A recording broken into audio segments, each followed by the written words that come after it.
नमस्कार दोस्तों, आशा करता हूँ आप सब ठीक होंगे, स्वस्थ होंगे, मस्त होंगे। देखो भाई, आज हम रंगभूमि सीरीज का प्रैक्टिस सेट 4 डिस्कस करेंगे।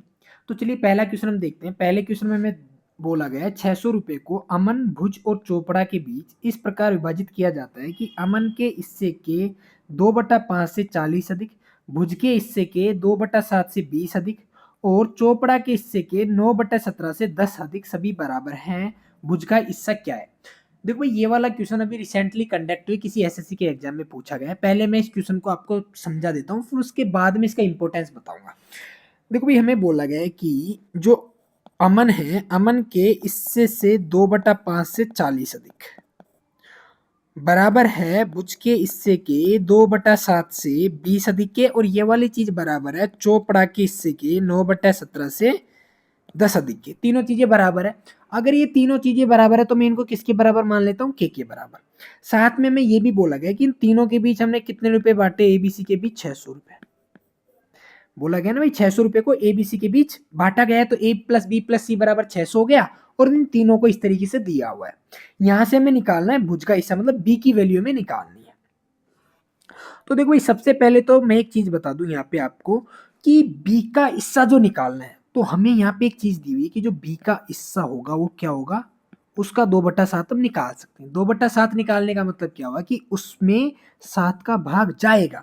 हम ऑप्शन से देखते हैं कि ऐसा कौन सा ऑप्शन है जिसमें 7 का भाग जाएगा। तो बंधु हमारा एक ही ऑप्शन है, ए, जिसमें 7 का भाग जाएगा। तो बिना पेन उठाए हम इसको सीधा ये देखेंगे 2/7, और यहाँ से टिक कर देंगे ए ऑप्शन। ये तो मैंने आपको यहाँ से एग्जाम ओरिएंटेड अप्रोच बता दी इसकी, कि अगर इन केस आपको वैसा कुछ फंस जाता है तो ऐसे कर सकते हो। इसका बेसिक अप्रोच हम देखते हैं। देखो भाई, बेसिक अप्रोच में हम इनके बराबर होगा के। अगर मैं यहाँ से ए की वैल्यू निकालने जाऊंगा तो ए की वैल्यू क्या हो जाएगी? के माइनस 40 का 5/2, ये होगी ए की value. In the same way अगर मैं बी की वैल्यू निकालने जाऊंगा तो बी की वैल्यू हो जाएगी के माइनस 20 और इसका 7/2। अगर मैं सी की वैल्यू निकालने जाऊंगा तो सी की वैल्यू हो जाएगी बंधु के माइनस 10 और इसका 17/9। ये होगी सी की वैल्यू। इन तीनों को अगर मैं सम कर दूं तो क्या आ जाएगा? 600। तो चलो भाई, तीनों का सम करते हैं। जब मैं तीनों का सम करूंगा तो देखो के के तीनों में से कॉमन लिया, अंदर मेरे पास आएगा इसका 5/2 प्लस इसका 7/2 प्लस इसका ये 17/9। इन द सेम में सब में माइनस है तो मैंने माइनस कॉमन ले लिया। ये मेरा कितना बनेगा? 40 का 5/2 प्लस 20 का 7/2 प्लस 10 का 17/9, और ये बराबर किसके? 600 के। 600 के बराबर है। अब मेरे को जब मैं यहाँ से के की वैल्यू निकालूंगा तो मेरे पास देखो के की वैल्यू कैसे निकलेगी। इन सबको मैं, चलो हम पूरी कैलकुलेशन कर ही लेते हैं। देखो ये कितना बनेगा? 6 5 12, 5 5 10 और 1 12, 12 2 6, 9 6 की 54, 54 और 17 कितना हो गया भाई? ये हमारा बना के का 71/9, माइनस ये हमारा कितना बन जाएगा? 20 पंजे 100, और ये 70 आ गया, 70 190 और 99 81, 810, 810 और 170 कितना बन गया भाई? ये हमारा बन जाएगा 1700, है ना। 20 पंजे 100, 7 7 49, 490, 590, ये हमारा बनेगा भाई 4200। कितना बने? ओ सॉरी, 1700। कितना बनेगा हमारा? ये हमारा बनेगा 1700/9, और ये बराबर है 600। जब हम यहाँ से के की वैल्यू निकालेंगे तो के की वैल्यू कितनी आ जाएगी? 600 इंटू 9 प्लस 1700 और बटा 71। तो ये कितना हो गया भाई? 9 की 54, 5400, 1700, 7100। तो के की वैल्यू हमारे पास यहाँ से सीधी सीधी कितनी आ गई? 100। के की वैल्यू 100 जब हम इसमें रखेंगे तो यहाँ से कितना हो जाएगा भाई? के की वैल्यू 100 आ गई। ओके ठीक है, के की वैल्यू यहाँ पे हम 100 रखेंगे। यहाँ पे जब हम के की वैल्यू 100 रखेंगे तो बी की वैल्यू कितनी आ जाएगी? 100 माइनस 20 का 7/2। तो ये कितना हो जाएगा भाई? 40, 40 का 7 गुना 7 चौक 28, 280। ठीक है। अब देखो, इस क्वेश्चन में मैं आपको जो चीज बताने जा रहा हूँ वो ये है कि ये जो मैंने कैलकुलेशन करी है ना, ये कैलकुलेशन आप एग्जाम हॉल में करने जाओगे तो बहुत टाइम लग जाएगा। ये आपको तभी करना है जब आपको लगता है कि आपके पास सफिशिएंट टाइम बच रहा है। अगर आपको जो मैंने पहले वाला तरीका बताया वो हिट कर गया है तो ठीक है। वो हिट करने का मतलब क्या? देखो, इसमें मैंने अब तक जितने भी क्वेश्चन इस पैटर्न पे डिस्कस किए हैं उसमें से ज्यादा तो नहीं, लेकिन कम से कम 90 से 95% क्वेश्चन में ये वाला तरीका काम किया है कि जिसका भी हिस्सा पूछा है उसका एक ही यहाँ पे उन्होंने मल्टीपल दिया। अब तक मैंने मेरे एक्सपीरियंस से जितने भी क्वेश्चन सोल्व किए, चाहे वो प्रीवियस ईयर के हो या किसी के बनाए हुए हो, उनमें से 90 to 95% क्वेश्चन में हमेशा ये वाली अप्रोच काम की है कि हमें पता है यहाँ पे बी की वैल्यू पूछी है और दिया हुआ है कि बी का हिस्सा कितना है 2/7 से 2/7 से 20 अधिक। इसका मतलब क्या हुआ कि बी के वैल्यू में 7 का भाग जा रहा है, बी के वैल्यू में 7 का भाग जा रहा है, तो हमने देखा कि यहाँ पे एक ही ऑप्शन है जिसमें 7 का भाग जा रहा है ए। तो हमें देखा कि मुश्किल से 20 सेकंड में ये वाला क्वेश्चन सोल्व हो गया। लेकिन अगर ये वाला मेथड हिट नहीं करता है, ये वाली चीज अगर हिट नहीं करती है, तो आपको क्या करना है, इसको पहले राउंड में स्किप करना है। स्किप करने के साथ साथ एक और चीज मैं बता देता हूँ कि जब आप इस क्वेश्चन की बहुत बार प्रैक्टिस करते हो ना, जैसे मैं अगर आप मेरे से बोलोगे तो मैं लिखूंगा नहीं सीधा, मेरे को मैं सीधा यहाँ पे आऊंगा कि जो मेरा ए का हिस्सा है वो कितना आ जाएगा। जो मैं यहाँ पे ए लिखूंगा, सीधा ए लिखूंगा, के माइनस कहाँ गया भाई, ये के माइनस 40 का 5/2, मैं सीधा इसको जोड़ दूंगा ए का, ये के माइनस 40 का 5/2, मैं पूरी स्टेप ऊपर वाली खा जाऊंगा। फिर मैं लिखूंगा के माइनस 20 का 7/2, फिर मैं यहाँ पे लिखूंगा भाई के माइनस 10 का 17/9 और ये बराबर लिखूंगा सीधा 600। मैं यहां से स्टार्ट करूंगा। यहां से क्यों स्टार्ट करूंगा, क्योंकि जब मैंने इस क्वेश्चन की प्रैक्टिस की, मेरे को पता है मैं क्वेश्चन 8 से 10 बार कर चुका हूं, क्योंकि सेम पैटर्न पे आता है। आप कहीं से भी किसी बुक में भी देखोगे, किसी की सीट में भी देखोगे, तो सेम पैटर्न पे क्वेश्चन है। जब सेम पैटर्न पे क्वेश्चन आपको पता है, आपने 10 बार प्रैक्टिस कर ली, तो जो इसके बैक ऑफ द माइंड आपकी चीजें हैं वो तो क्लियर है ना। आपको पता है कि यहाँ से ए ऐसे निकलेगा, बी ऐसे निकलेगा, वो तो पहले से क्लियर है। तो मैं सीधा यह लिखूंगा एग्जाम में। और यही चीज मैं आपको समझाना चाह रहा हूँ कि जब भी आप क्वेश्चंस को सोल्व करो, जो मोस्ट रिपीटेड क्वेश्चंस है, उनमें आप 2 से 3 स्टेप अपने दिमाग में खा जाया करो। खाने का मतलब है कि आपकी पहले से रेडी होना चाहिए मैटर की, हाँ ये तो ऐसे होता है। ठीक है भाई, अगला क्वेश्चन हम देखते हैं भाई।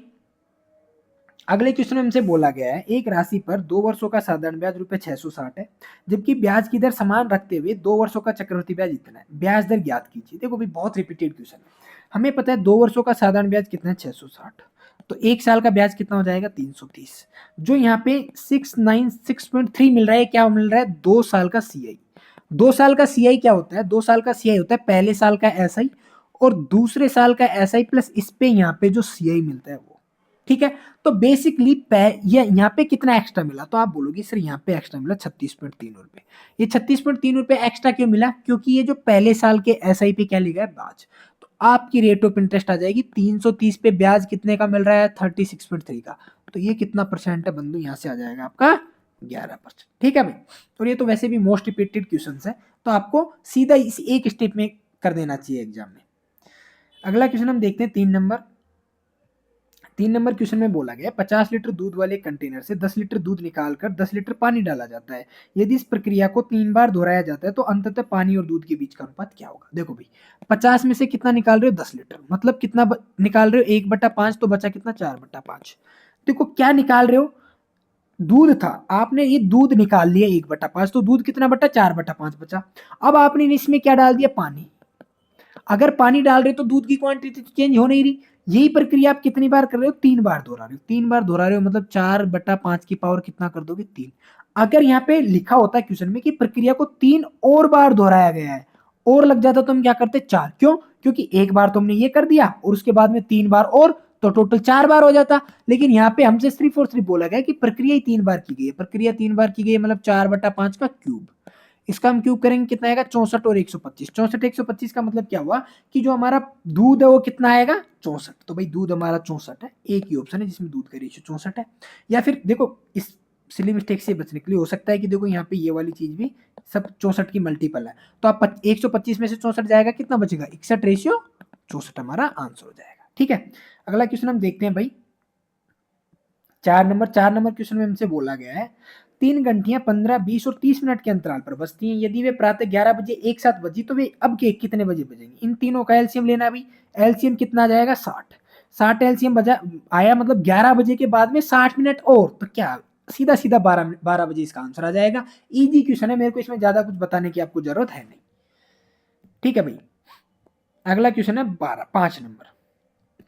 5 नंबर क्वेश्चन में बोला गया tan a बराबर 15/8 है, tan b बराबर 7/24 है, tan a minus tan b की वैल्यू में निकालनी है। देखो भाई ये वाला क्वेश्चन मैंने इसलिए लिया है ताकि आपको यहाँ पे जितने भी ये वाले फॉर्मूले हैं ना वो रिवाइज करवा सकूं। tan a minus tan a minus b है, क्या आपका tan a minus b। Tan a minus b क्या होता है भाई, ये होता है आपका tan a plus tan b, sorry tan a minus tan b upon one plus tan a tan b, ये होता है आपका।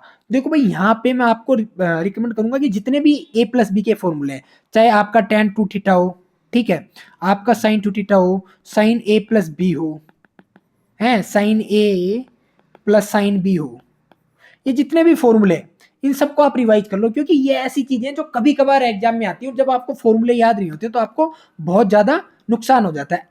क्योंकि इसमें देखो क्या होता है, ये वाला जो क्वेश्चन है इसमें बहुत सारे बच्चे गलती क्या करते हैं, इसको ये ten a minus tan B करके नीचे one minus ten a tan B कर देते हैं, इस प्लस की जगह क्या कर देते हैं, माइनस कर देते हैं, और ये गलती करते हैं। तो इसीलिए मैंने क्वेश्चन लिया कि भाई आप इनका रिवीजन कर लो।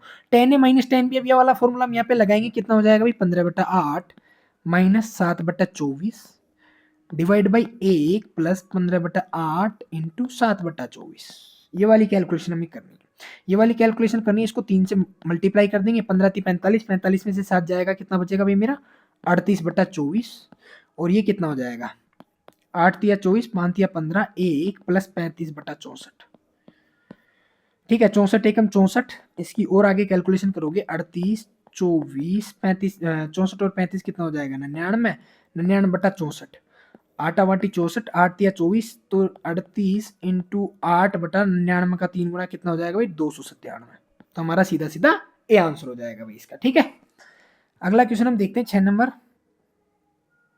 6 नंबर तो बहुत रिपीटेड क्वेश्चन है। देखो भाई x की पावर 8 माइनस 1442 x की पावर 4 प्लस 1 बराबर 0 और इसकी वैल्यू में निकालनी है। तो हम देखते ही हमें पता लगा, सीधा सीधा x की पावर 4 हम कॉमन ले लेंगे, x की पावर 4 कॉमन ले लेंगे तो ये क्या बचेगा, x की पावर 4 माइनस 1442 प्लस 1/x की पावर 4 बराबर 0। तो ये x की पावर 4 इधर आके क्या बन जाएगा 0। तो हमारा जो आएगा क्या आएगा, x की पावर 4 प्लस 1/x की पावर 4 बराबर क्या है 1442। दोनों तरफ हम क्या ऐड करेंगे, 2 ऐड करते ये क्या बन गया मेरा x square plus 1/x square का होल स्क्वायर बराबर क्या बना 1444। अब देखो आपको स्क्वायर याद होना जरूरी है बंधु, अगर आपको स्क्वायर याद नहीं है तो आप इसका स्क्वायर रूट निकालने में लग जाओगे। मेरे को पता है सीधा 38 का स्क्वायर है तो मैं सीधा 38 लिखूंगा। तो यहाँ से आपके पास x square plus 1/x square बराबर कितना आ गया 38। हमें निकालना है x माइनस 1/x। तो भाई एक काम करो, इसमें से 2 और घटा दो। अगर इसमें से मैं 2 और घटा दूंगा तो x माइनस 1/x बराबर क्या हो जाएगा √36। मतलब हमारा आंसर क्या हो जाएगा 6। अब देखो मैंने समझाने के लिए आपको इतना बताया है, लेकिन ये क्वेश्चन इतना रिपीटेड है, इतनी बार पूछा जाता है, तो भाई मेरे को ये सब करने की जरूरत है नहीं। क्यों नहीं है, क्योंकि मेरे को सीधा सीधा माइंड में पता है कि 1444 प्लस 2 1448 होगा, और सॉरी 1444 होगा, 1444 38 का स्क्वायर होगा, उसमें से मैं 2 घटाऊंगा 36 आएगा, 36 मेरा सीधा सीधा 6 का स्क्वायर है। मतलब मेरे को माइंड में ही कैलकुलेशन करनी है इसकी, मेरे को लिखने की जरूरत ही नहीं है। 1442 देखते मेरे माइंड में सीधा मैं 6 टिक करूंगा, कुछ देखूंगा ही नहीं, इतना कॉन्फिडेंस है मेरे को। क्यों है, क्योंकि मैंने इस तरीके के बहुत सारे क्वेश्चन सोल्व किए, और वही प्रैक्टिस का इंपॉर्टेंस है। आपको पता है कि 1444 प्लस 2 1442 प्लस 2 38 का स्क्वायर बनेगा, उसमें से 2 घटाऊंगा 6 आएगा, और कोई मेरा उसके आसपास है भी नहीं चीजें, ठीक है। अगला क्वेश्चन हम देखते हैं भाई 7 नंबर। देखो भाई 7 नंबर बहुत मस्त क्वेश्चन है, और ये वाला बहुत रिपीटेड क्वेश्चन है। सीजीएल मेंस 2018 से कम ये क्वेश्चन 10 बार आ चुका है। सीजीएल मेंस 2018 में क्वेश्चन पूछा गया था, तब था कि एक वस्तु को 33 से 1/3% पर बेचने पर उस पर 33 से 1/3% का प्रॉफिट होता है। अगर उसको 66 से 2/3% पर बेचा जाता तो कितना प्रॉफिट होता है। ये क्वेश्चन मेरे को अभी भी याद है, सीजीएल मेंस 2018 में आया था, और उसके बाद से ही एसएससी के बहुत सारे पेपर्स में आ चुका है, चाहे वो आपको सीएचएसएल हो, एमटीएस हो, इवन अभी जो आपके आईसीआर के पेपर है उनमें भी ये वाला क्वेश्चन पूछा गया है। तो देखो भाई ये वाला जो क्वेश्चन है, इसको करने का वन लाइनर क्या होगा, मैं वन लाइनर बताऊंगा आपको सिर्फ। किसी वस्तु को एक निश्चित मूल्य पर बेचा जाता है यदि उस वस्तु को इस मूल्य के 80% पर बेचा जाता है। भाई पहले किसी वस्तु को आप 100 रुपए में बेच रहे थे, लेकिन अब कितने में बेच रहे हो 80 रुपए में। 80% पर बेचा जाता है तो 10% की हानि होती है। अगर आप उसको 80 रुपए में बेच रहे हो तो 10% की हानि हो रही है। 10% की हानि हो रही है मतलब कितने पे बेच रहे हो 90% पे। कितने पे बेच रहे हो 90% पे। तो आप बोलोगे कि जब हम 80 में बेच रहे हैं ना तो हमें 90% मिल रहा है। हमसे बोला गया कि वास्तविक विक्रय मूल्य पर बेचा जाता तो क्या होता। वास्तविक विक्रय मूल्य कितना था 100। जब आप इसको यहां से करोगे तो कितना आ जाएगा भाई, हमारा आ जाएगा 4 से काट दो 2 बार 25, 25 नाम 225, 225/2 मतलब 112.5। 112.5% का मतलब क्या हुआ, हमें प्रॉफिट मिला भाई कितने का 12.5% का। तो हमारा सीधा सीधा आंसर हो गया मैं जब इस क्वेश्चन को एग्जाम हॉल में करूंगा तो बंधु मैं यहाँ पे कुछ नहीं लिखूंगा, मैं सिर्फ और सिर्फ क्वेश्चन पढ़ूंगा। क्वेश्चन पढ़ते ही मैं लिखूंगा 80 में बेचने पे 90 मिल रहा है तो 100 में बेचने पे कितना मिलेगा, बस यहाँ से मेरा सीधा 112.5 आ जाएगा। जो क्वेश्चन सीजीएल मेंस 2018 में पूछा गया था वो ये था कि भाई किसी वस्तु को उसके विक्रय मूल्य के 33 से 1/3% पर बेचने पर 33 से 1/3% का क्या हो रहा है, प्रॉफिट। अगर उसको 66 से 2/3% पर बेचा जाता तो क्या होता, देखो भाई 33 से 1/3% पर बेचने पे मतलब उसको 1/3 पर बेचा जाता है ना, तो क्या होता है 33 से 1/3% का प्रॉफिट होता है। 33 से 1/3% का मतलब कितना मिलता है, 4/3 मिलता है। अगर मैं 66 से 2/3% पर बेचू, 66 से 2/3% का मतलब इसका 2/3 पर बेचू तो क्या होगा, तो आप बोल दोगे जी कि यहाँ से मेरे को 8/3 मिल जाएगा। 8/3 का मतलब कितना हुआ, इसको परसेंटेज में चेंज करेंगे तो 100 से गुणा कर देंगे, 800/3। 800/3 का मतलब क्या हुआ, देखो भाई दो 3 दूना 6, 3 दूना 6, 3 6 18 और फिर 3 6 18, तो आपको 166 से 2/3% का क्या होगा, प्रॉफिट होगा। ठीक है,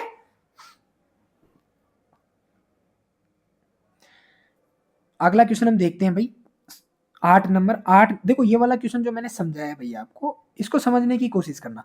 33 से 1/3% का मतलब क्या हुआ, 1/3। जब मैं 1/3 पर बेच रहा हूं तो मेरे को क्या मिल रहा है, 33 से 1/3 का प्रॉफिट, मतलब मेरे को कितना मिल रहा है, 4/3। अगर मैं 66 से 2/3% पर बेचू, मतलब इसके 2/3 पर बेचू तो मेरे को क्या मिलेगा, मेरे को ये मिलेगा बंधु। ठीक है, ये वाला बहुत रिपीटेड क्वेश्चन है इसलिए बोल रहा हूँ कि इसको एक स्टेप में कैसे करना है वो चीज आपको ध्यान रखनी है। अगला क्वेश्चन हम देखते हैं भाई 8 नंबर क्वेश्चन में हमसे बोला गया है एक त्रिभुज की भुजाएं इस अनुपात में है, ये कैसा त्रिभुज होगा। देखो भाई कई बार क्या होता है ना, आपको बेसिक चीजों में कंफ्यूजन रहता है, तो इसलिए मैंने ये वाला क्वेश्चन लिया है। ये आपका रेशियो 2 3 4, 2 3 4 का रेशियो, तो एक चीज तो फिक्स हो गई, राइट एंगल ट्राइंगल नहीं है, आइसोसेलेस ट्राइंगल नहीं है। क्यों, क्योंकि राइट एंगल ट्राइंगल में हमें पता है जो हमारा ट्रिपलेट बनता है 3 4 5 का बनता है, तो वो तो है नहीं। आइसोसेलेस ट्राइंगल क्यों है, क्योंकि आइसोसेलेस ट्राइंगल में आपकी दो साइड इक्वल होती है, तो दो साइड भी यहाँ पे इक्वल है नहीं, तो दोनों ऑप्शन कट गए। अब मेरा जो ऑब्ट्यूज एंगल होता है, ऑब्ट्यूज एंगल की शर्त क्या है कि भाई जो आपकी एक भुजा का स्क्वायर हो ग्रेटर देन होता है दो भुजाओं के स्क्वायर। ठीक है, तो यहाँ पे मैं देखूं आपकी सबसे बड़ी भुजा का स्क्वायर कितना है, 4। 4 का स्क्वायर बड़ा है 2 का स्क्वायर प्लस 3 का स्क्वायर से, तो बात सही है भाई, 4 का स्क्वायर इन दोनों से बड़ा है, मतलब हमारा कौन सा हो जाएगा, ऑब्ट्यूज एंगल ट्राइंगल। अगर ये 4 का स्क्वायर छोटा होता 2 का स्क्वायर प्लस 3 का स्क्वायर से, तो हमारा क्या हो जाता है, एक्यूट एंगल ट्राइंगल। ठीक है भाई, तो बेसिक प्रॉपर्टी है ट्राइंगल की, ये वाली आप ध्यान रखना। अगला क्वेश्चन है 9 नंबर। 9 नंबर क्वेश्चन में हमसे बोला गया है एक्स और वाई एक काम को 6 दिनों में समाप्त कर सकते हैं। एक्स और वाई मिलकर एक काम को 6 दिनों में समाप्त कर सकता है। एक्स अकेला इसी काम को कितने दिनों में कर सकता है, 9 दिन में। वाई अकेला इस काम को कितने दिनों में करेगा, तो देखो भाई इनका एलसीएम लेंगे 18, 6 × 3 = 18, 9 × 2 = 18, तो यहाँ से वाई की एफिशिएंसी कितनी आ गई, 1। टोटल काम कितना है, 18। 18 में 1 का भाग देंगे कितना दिन आ जाएगा, 18। अगर वाई अकेला काम करेगा तो कितना टाइम लगेगा भाई, 18। ठीक है, अगला क्वेश्चन हम देखते हैं भाई 10 नंबर और आज की सेशन का लास्ट क्वेश्चन। लास्ट क्वेश्चन है, इस क्वेश्चन में हमसे बोला गया है दो रेलगाड़ियां जिनकी लंबाई 220 मीटर और 270 मीटर है, एक दूसरे की ओर क्रम से 135 मीटर और 117 किलोमीटर प्रति घंटे की चाल से चलना शुरू करती हैं। वे एक दूसरे को एक बिंदु पर पार करती हैं। रेलगाड़ियां एक दूसरे को कितने समय में पार करेगी। देखो भाई एक रेलगाड़ी ऐसे आ रही है, एक रेलगाड़ी ऐसे आ रही है, ये दोनों एक दूसरे को पार कर रही है। तो दोनों एक दूसरे को पार कर रही है मतलब दोनों एक दूसरे की लंबाई पार कर रही है। दोनों एक दूसरे की लंबाई पार कर रही है तो टोटल लेंथ कितनी होगी भाई, 200 200 490 है, 490 होगी। दोनों अपोजिट डायरेक्शन में आ रही है तो जो इनकी स्पीड है वो भी क्या हो जाएगी, जुड़ जाएगी। स्पीड जोड़ेगी कितनी हो जाएगी भाई, 235 और 17 हो गया 52, 252। अब ये किलोमीटर पर आवर में, तो इसको मीटर पर सेकंड में चेंज करने के लिए क्या करेंगे, 5/18 से गुणा करेंगे। ठीक है, ये वो छोटी छोटी चीजें जिनमें आपको कंफ्यूजन होता है, तो ध्यान रखना। ये कितना हो जाएगा भाई हमारा, 18 × 18, 18 × 3 = 18, 18 × 4 = 72, 14 × 5 = 70, है ना। तो ये हमारा कितना आ जाएगा, 70 का 7 गुना, 7 सेकेंड हमारा आंसर हो जाएगा इसका। ठीक है भाई, तो हमने आज के पूरे क्वेश्चन डिस्कस कर लिए। अगर आपको कुछ भी डाउट है, कुछ भी क्वेरी है, तो आप कमेंट करके पूछ सकते हो भाई।